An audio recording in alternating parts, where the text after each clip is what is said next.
उत्तर प्रदेश के चुनाव के पहले ही अखिलेश यादव ने अपनी हार मान ली है, क्योंकि जैसे ही चुनावों की घोषणा चुनाव आयोग ने की, उन्होंने कहा कि भाई 15 जनवरी तक कोई भी दल जो है वो वर्चुअल रैली कर सकता है, क्योंकि कोरोना के केस अचानक बढ़ रहे हैं और 15 तारीख माने लगभग 5-6 दिन उसके बाद आप अपनी रैली कोविड नियमों के तहत करेंगे। इतने में ही अखिलेश यादव बौखला गए थे और उन्होंने कहा कि वर्चुअल रैली करने के लिए समाजवादी के पास पैसा नहीं है। वो पार्टी जिन्होंने 3-3 बार मुख्यमंत्री बने रहे हो, जिस पार्टी के जिनके ऊपर इतने घपले घोटाले की बात हो, अब वो पार्टी दूसरी एप्लीकेशन चुनाव आयोग को लगाकर यह कह रही है कि कुछ अधिकारियों को हटाया जाए क्योंकि चुनाव प्रभावित हो सकते हैं। और किनको हटाने की बात कर रही है, वो बड़ी आश्चर्य की बात है कि कुछ आईएएस अधिकारियों को चुना है, कुछ आईपीएस अधिकारियों को चुना गया है।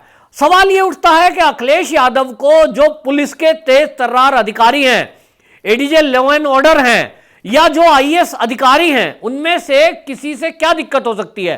तो आपको बताएं, उन्होंने चुनाव आयोग को पत्र लिखकर 4 ऐसे अधिकारियों को, बड़े अधिकारियों को हटाने के लिए कहा है और आरोप लगाया है कि ये भाजपा के कार्यकर्ता के तौर पर काम कर रहे हैं। इनमें से एक है उप मुख्य सचिव अवनीश अवस्थी, दूसरे हैं पुलिस के एडीजे प्रशांत कुमार, दूसरे हैं तीसरे जो हैं एसटीएफ के एडीजी अमिताभ यश, और एक आश्चर्यजनक नाम है मुख्य सचिव जो सूचना के हैं, अतिरिक्त मुख्य सचिव नवनीत सहगल। आप ये देखिए कि इन अधिकारियों को चुनाव आयोग से ये कहते हुए एप्लीकेशन लगाई है अखिलेश यादव ने कि साहब इनको हटाया जाए क्योंकि ये तो जो है चुनाव को प्रभावित करेंगे। अब आप ये बात देखिए कि ये जो समाजवादी लोग हैं, अखिलेश यादव है, इसको डर किससे है? पुलिस से। पुलिस से क्यों डर है?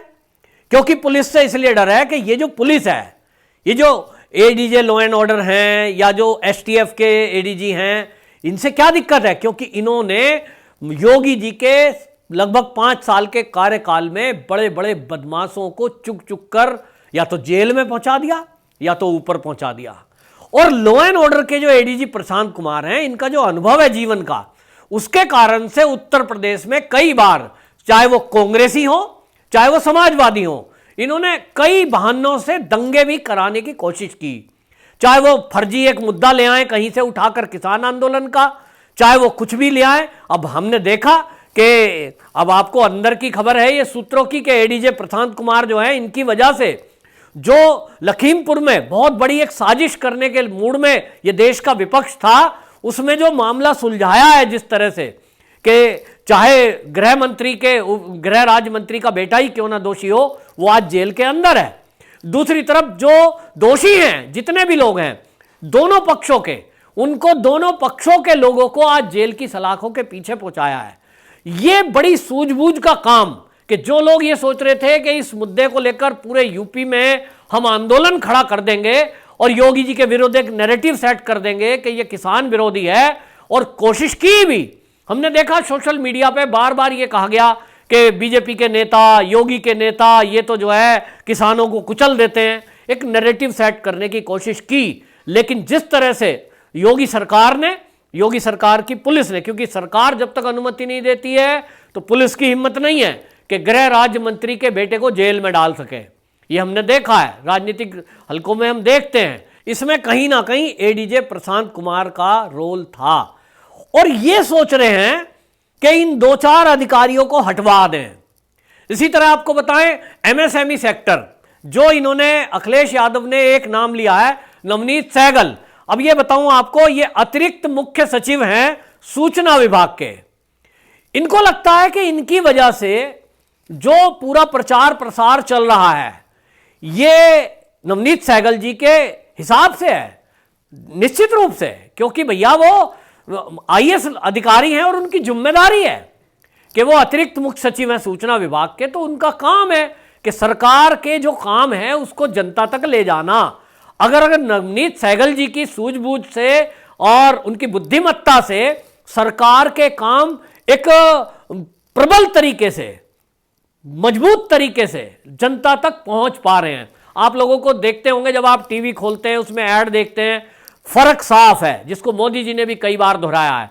इसके पीछे जो दिमाग है वो श्रीमान नवनीत सहगल जी का है, और इसलिए इनको लगता है कि इस तरह के जो आइडिया देने वाले लोग योगी जी के पास हैं, जब तक ये रहेंगे तब तक चुनाव में ये कहीं ना कहीं मदद करेंगे। लेकिन आपको ये अखिलेश यादव जी अच्छी तरह से पता होना चाहिए कि ये जो अधिकारी हैं, जब ये नौकरी पर हैं, सरकार ने इनको नौकरी पर रखा हुआ इसीलिए तो है कि चाहे कोई मुख्यमंत्री हो, चाहे देश का प्रधानमंत्री हो, और जब आप भी थे मुख्यमंत्री तो आपको भी ये अधिकारी सलाह देते थे। तो भैया अधिकारियों की सलाह से मुख्यमंत्री चलता है, उनका काम है, लेकिन आप उनको टारगेट क्यों कर रहे हो? इसके पीछे दूसरी सोच है, और दूसरी सोच ये है, नवनीत सहगल जी को जो टारगेट कर रहे हैं अखिलेश यादव, वो इसलिए क्योंकि नवनीत सहगल जी के पास एमएसएमई सेक्टर भी है, यानी लघु उद्योग जो हैं, ये जो सेक्टर है ये नवनीत सहगल जी के पास है। और इस सेक्टर ने उत्तर प्रदेश में जो ये 5 साल का कार्यकाल योगी जी का रहा है, इसमें जितना काम किया है वो पूरे देश में कहीं नहीं हुआ। मैं आपको बता रहा हूं कि पूरे देश में कहीं नहीं हुआ, क्योंकि प्रवासी मजदूरों को लेकर जिस तरह की कुव्यवस्था हमने अन्य राज्यों में देखी कि लोग पैदल चलकर आने को मजबूर थे, उनको कैसे रोटी खाएंगे, कहां रहेंगे, रोजगार क्या करेंगे, ये समस्या थी। लोगों को लग रहा था कोरोना के काल में कि बड़े बड़े उद्योग धंधे बंद हो गएंगे, क्या होगा, लेकिन उत्तर प्रदेश में ये नवनीत सहगल जी की सूझबूझ थी कि वो योगी जी को जो जो उन्होंने सलाह दी और जिस तरह का काम टीम ने मिलकर किया, ये एक टीम वर्क है, तो उससे सबसे ज्यादा जो ग्रोथ है उत्तर प्रदेश की आर्थिक, वो बहुत ज्यादा तेजी से हुई। और इसलिए अखिलेश यादव को लगता है कि इनको आप टारगेट करें जिससे कि इनको हटाया जा सके। इसी तरह अवनीश अवस्थी जी को टारगेट कर रहे हैं, और एसटीएफ के जो एडीजी हैं उनको तो वो ये कह रहे हैं अमिताभ जी को कि वो इसलिए हटा दिए जाए, अमिताभ यश, क्योंकि भाई अगर वो रहेंगे तो चुनाव जब तक चलेगा तब तक उनको लगता है कि अगर चुनाव चलेगा और आपने अमिताभ यश जी को एसटीएफ से हटवा दिया तो जो बदमाश है वो अपनी बदमाशी फिर से कर पाएंगे। लेकिन अखिलेश यादव जी, आप पुलिस के अधिकारियों को हटाने की बात कर रहे हो, आप आईएएस अधिकारियों को हटाने की बात कर रहे हो, ये क्यों? आप क्या गुंडों के बल पर चुनाव जीतना चाहते हैं? आप क्या बूथ कैप्चरिंग करने का विचार बना रहे हैं?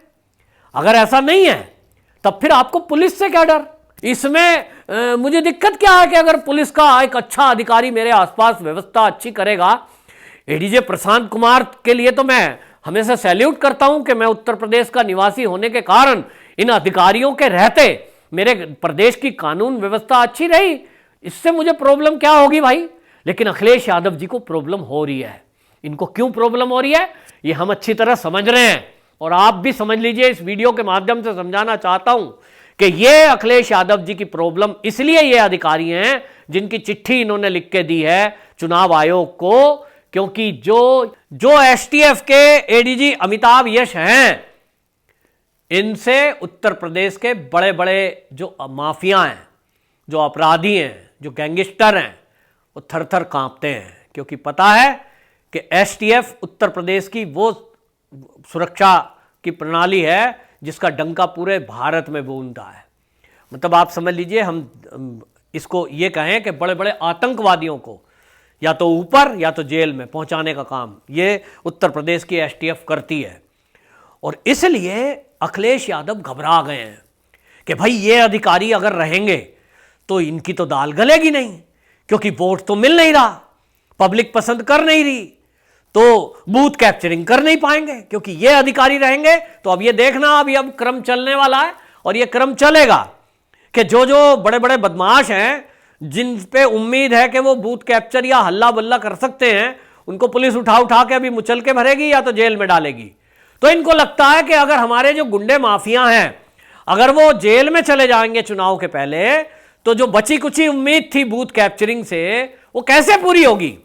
और ये अधिकारियों को भी इसीलिए टारगेट करके उनको भाजपा का कार्यकर्ता बता रहे हैं। इनको शर्म नहीं आ रही कि अखिलेश यादव जी, वो आपकी सत्ता थी तो आप क्या कर रहे थे? ये आईएएस लॉबी तो तब भी थी, आईपीएस तब भी थे, तब केवल उगाही का काम चल रहा था। सड़क पे साइकिल ट्रैक बना दो, उसके लिए पैसा बटोर लो, वो साइकिल ट्रैक थोड़े दिन में खत्म हो जाएगा। बिल्डिंगें बना दो, कोई भी बिल्डिंग बनाओ, घपला घोटाला करो। अब घोटाले अभी तक खुलकर आ रहे हैं। तो आपकी सरकार में जो हुआ, आपको लगता है कि भाजपा सरकारों में भी यही चल रहा है, जो आपकी बहुत बड़ी भूल है। योगी जी को जो वोट मिलेंगी वो उनके काम के आधार पर मिलेंगी। ये अधिकारियों ने अपनी जिम्मेदारी निभाई है, अपनी ड्यूटियां निभाई हैं, और उनके पीछे जो नेतृत्व है वो भाजपा का, या यूं कहूं योगी जी का था। जैसा ऊपर का मुखिया होता है, अधिकारी तो उस आदेश का पालन करते हैं, चाहे वो पुलिस के अधिकारी हो, फिर चाहे वो प्रशासनिक अधिकारी हो। और दोनों को आप इनको हटवा कर किसको लाना चाहते हो, वो भी जरा नाम बता देते तो पता चल जाता कि कौन आपके लोग हैं। लेकिन ये बौखलाहट है, और ये दिखाई दे रहा है कि अखिलेश यादव ने चुनाव के पहले अपनी हार मान ली है, और ये कुछ भी नहीं है। और ये अधिकारी जो अपनी ईमानदारी से अभी तक नौकरी कर रहे थे 5 साल के टेन्योर में, इनसे अखिलेश यादव का घबराना ये जता रहा है कि उनको आखिरी उम्मीद अपने बूथ कैप्चर से लग रही है, जो मेरे ख्याल में तो उत्तर प्रदेश में संभव नहीं है। क्योंकि अब उत्तर प्रदेश में भाजपा का कार्यकर्ता और पुलिस और प्रशासन भी अब पहले वाली नहीं रही है। अखिलेश यादव जी, अब वो पुलिस और प्रशासन भी समझ गया है कि आपका मान सम्मान यदि बढ़ा है तो वो योगी जी के शासन में बढ़ा है। क्योंकि बिना भ्रष्टाचार की सरकार चलाना और नेताओं के गठजोड़ से अपराधियों का छूट जाना योगी शासन में कतई नहीं चला। वंदे मातरम।